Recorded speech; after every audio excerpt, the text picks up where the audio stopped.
नमस्कार मित्रांनो, आता तुम्हाला माझी गाडी जिथं पार्किंग दिसते तर ते पार्किंग किंवा हायवे नाहीये, तर ते एका बोटीमध्ये आम्ही आहोत आणि या बोटीतून आता आम्ही वर बसायला जाणार आहोत। कोकणमध्ये अनेक ठिकाणी रस्त्याची अवस्था खराब आहे, याला पर्याय म्हणून इथे ही यंत्रणा उभी केलेली आहे की आपण अशा मोठ्या बोटीमध्ये आपल्या गाड्या पार्क करून एका ठिकाणाहून दुसऱ्या ठिकाणी जाऊ शकतो। याला मांडवा टू मुंबई अशी सर्व्हिस म्हणतात।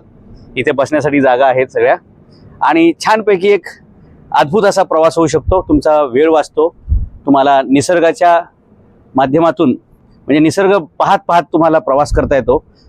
आणि ज्या ठिकाणी समुद्र नाहीये, विशेषतः मराठवाडा, विदर्भ, खानदेश वगैरे अशा ठिकाणच्या शिक्षकांनी पालकांनी आपल्या मुलांना अशी सर्व्हिस दाखवली पाहिजे बरं का।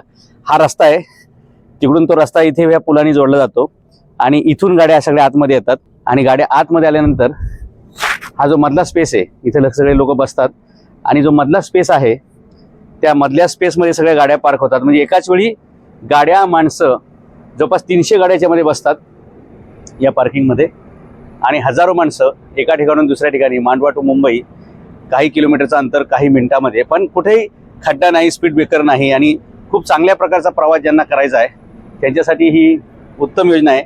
शाळांनी आणि पालकांनी सहलीसाठी डेफिनेटली अशा प्रकारच्या मुलांना ह्या वेगवेगळ्या गोष्टी दाखवल्या पाहिजेत।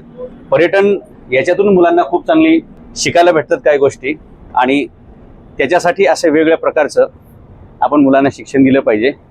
आता आम्ही दुसऱ्या माळ्यावरती ह्याच्या आलेलो आहे, अजून तिसऱ्या माळ्यावर पण आपण जाणार आहे आणि इकडे तुम्हाला आतमध्ये उन्हाचे दिवस असतात तर त्यावेळी असं तुम्हाला बसण्यासाठी सुद्धा व्यवस्था छानपैकी केलेली आहे आणि मुलांना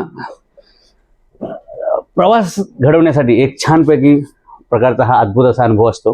की तुम्ही कधी कोकणामध्ये आले तर मुंबईला भाऊच्या धक्क्यापासून हा M2M फेरी नावाची, हे फेरी म्हणतात याला, ही प्रवासी बोट आहे भाऊच्या धक्का टू मांडवा, M2M सर्व्हिस असायचं नाव आहे।